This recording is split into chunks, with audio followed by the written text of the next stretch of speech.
जब से infinity war का ट्रेलर आया है तब से थैनोस के बारे में लोगों की हाइप और ज़्यादा बढ़ गई है और बहुत से लोग जो उसके बारे में इतना कुछ नहीं जानते वो सब लोग जानना चाहते हैं कि वो कहाँ से आया है, अब तक क्या क्या किया है उसने, वगैरह वगैरह। तो आपका इंतज़ार आज हुआ ख़त्म, क्योंकि मैं आज एक ऐसी वीडियो लाया हूँ जिसमें मैं बताऊँगा उन फैक्ट्स के बारे में जो शायद बहुत ही कम लोग जानते हों। तो मेरा नाम है ज़ुबैर और आप देख रहे हैं रेड वुल्फ।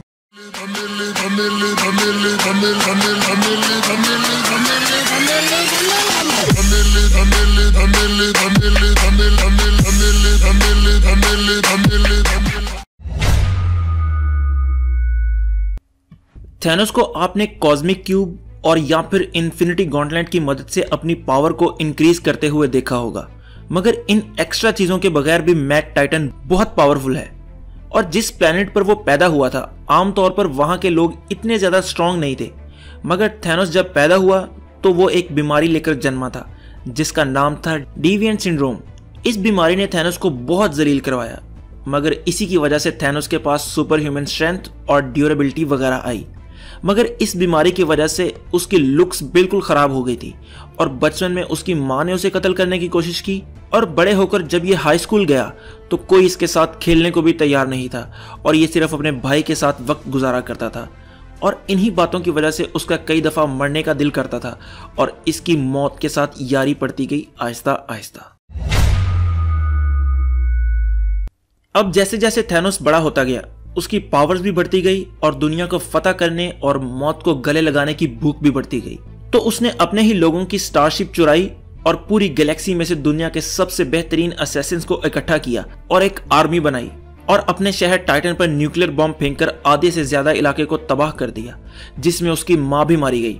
और बाकी जो टाइटन का इलाका बच गया तो उसने उस पर कब्जा कर लिया और वहां का राजा बन गया। अभी मैंने कुछ देर पहले जिक्र किया था कि थैनोस बचपन में सिर्फ अपने भाई के साथ ही खेला करता था जिसका नाम एरोस था, जो कि एक फुल टाइम रंगबाज आदमी था और पूंडी करना उसकी स्पेशल पावर थी और वो पूरा दिन लड़कियों के पीछे ही गुजारता था। लेकिन जब थैनोस ने टाइटन पर अटैक किया तो तब उसे अपनी जिंदगी की कीमत का पहली दफा एहसास हुआ और उसने अपनी जिंदगी को सीरियस लेना शुरू किया और टाइटन के कुछ लोगों और अवेंजर्स वगैरह के साथ मिलकर उसने थैनोस को हराया। इसके बाद वो अर्थ पर आया जहां वो अवेंजर्स की टीम का हिस्सा बना और उसने अपना नाम स्टार फॉक्स रखा, यानी थैनोस का भाई एक अवेंजर है। एक दफा थैनोस ने सारे इन्फिनिटी जेम को इकट्ठा किया और उन्हें गॉन्टलेट में लगाया और उसके पास इतनी पावर आ गई कि उसने डेथ को खुश करने और अपनी मोहब्बत का इजहार करने के लिए उसने यूनिवर्स की आधी से ज्यादा पॉपुलेशन को उड़ा दिया। मगर डेथ ने फिर भी उसको घास न डाली, जिस पर थैनोस को गुस्सा आ गया और कहा, ये क्या बगैरती है यार, मैं इसके लिए इतना कुछ कर रहा हूं और ये आगे से शोखी हुई जा रही है, अब देखो मैं क्या करता हूं। तो उसने पूरी यूनिवर्स को एंड करने की ठान ली और बड़े बड़े अवेंजर्स और कॉस्मिक एंटिटीज जैसे कि स्ट्रेंजर और गैलेक्टस वगैरह भी मिलकर थैनोस को रोक ना सके। मगर एंड पर नेबुला ने थैनोस के हाथ से वो गॉन्टलेट उतार लिया और एडम वॉरलॉक ने उसे पहनकर सब कुछ ठीक कर दिया। ड्रैक्स को तो हम सब जानते हैं क्योंकि हमने इस कैरेक्टर को गार्डियन ऑफ द गैलेक्सी में देखा, मगर कॉमिक्स में ये किरदार थोड़ा सा मुख्तलिफ है मूवीज से। कॉमिक्स में ये आर्थर डगलस के नाम से जाना जाता है, जो कि एक रियल एस्टेट एजेंट है, जो कि एक दफा अपनी बीवी और अपनी बेटी के साथ एक डेजर्ट में एक कार में से जा रहा था, जहां पर ऊपर से थैनोस की शिप गुजर रही थी जो कि अर्थ पर चोरी चोरी चुपके चुपके अटैक के लिए आ रहा था। और उसको लगा कि उस कार में जाते हुए लोगों ने उसकी शिप को देख लिया है, तो उसने उस कार को ब्लास्ट कर दिया।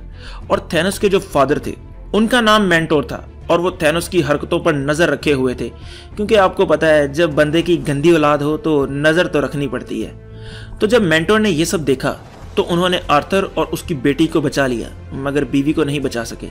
और आर्थर अपनी आखिरी सांसें ले रहा था तो उन्होंने उसे पावर्स देकर दोबारा जिंदा कर दिया, मगर अब उसका नाम आर्थर नहीं बल्कि ड्रैक्स द डिस्ट्रॉयर था, जिसका सिर्फ एक ही मकसद है कि अपनी फैमिली की मौत का बदला थैनोस से लेना। और मैं बड़ा एक्साइटेड हूं इन्फिनिटी वॉर के लिए, क्योंकि ड्रैक्स और थैनोस आमने सामने होंगे तो वो सीन देखने वाला होगा।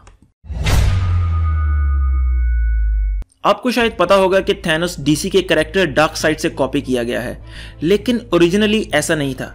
ओरिजिनली थैनोस डीसी के कैरेक्टर मेट्रॉन की कॉपी है वो भी अपनी चेयर पर बैठा रहता है और उसके पास भी गॉड लाइक एबिलिटीज हैं। और थैनोस को भी इन्होंने स्टार्ट में कुछ ऐसा ही बनाया था और एमसीयू में भी हमने उसे ज्यादा वक्त अपने तख्त पर ही बैठे देखा। थैनोस ने एक दफा जेनेटिक रिसर्च करके अपने क्लोन भी बनाने शुरू किए, मगर बाद में उसने आइडिया छोड़ दिया।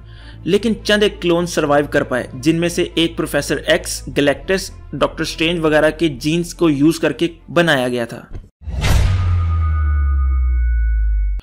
गुमोरा जब छोटी थी तो वो थैनोस के पास थी और उसे एक असैसिन की ट्रेनिंग दे रहा था वो, मगर वो ये बात जानता था कि सिर्फ ट्रेनिंग से कुछ नहीं होना, उसे गुमोरा को उसका चाइल्डहुड भी देना पड़ेगा। तो वो इस सिलसिले में वो हर साल उसका बर्थडे भी मनाया करता था और उसे क्रिसमस के प्रेजेंट भी लाकर दिया करता था। एक बहुत ही कम मशहूर स्टोरी में थैनोस एक दफा कॉस्मिक क्यूब चोरी करके अपने हेलीकॉप्टर में बैठकर, जिसके ऊपर उसका नाम भी लिखा हुआ था, उसमें बैठकर स्पेस में जाने लगता है। मगर स्पाइडरमैन और हेलकैट मिलकर उससे वो कॉस्मिक क्यूब छुड़वा लेते हैं और उसे आम पुलिस पकड़कर ले जाती है और आम कैदियों के साथ जेल में डाल देती है। तो ये थी आज की वीडियो। अगर आपको कोई फैक्ट पता हो या मेरे से कोई फैक्ट मिस हो गया हो तो आप कमेंट करके लाजमी बताएं। और आखिरी बात मेरे उन सब्सक्राइबर के लिए जो काफ़ी अरसे से मेरी वीडियोस देखते आ रहे हैं, यार वीडियोस बनाना थोड़ा मुश्किल हो रहा है, तो मैं इसलिए कॉमिक्स वाली वीडियोस को थोड़ा रोक रहा हूँ। मैं सोच रहा हूँ कि पहले इस तरह की वीडियो बनाएं जिसमें सीरीज़ की ज़रूरत ना पड़े, क्योंकि वीडियोस बन नहीं रही। और जैसे इनजस्टिस रुकी हुई है, इनजस्टिस को हालांकि मेरा खुद दिल कर रहा है कि इनजस्टिस की वीडियो बनाऊं, तो मैं इसलिए थोड़ा सा ना सीरीज़ वाली वीडियो से अवॉइड कर रहा हूं। मैं सोच रहा हूं कि एक ऐसी वीडियो बनाऊं जिसमें एक वीडियो के बाद दूसरी वीडियो बनाने की ज़रूरत ना पड़े। तो आप समझ रहे होंगे। तो खुश रहें, खुश रखें। अल्लाह हाफिज़।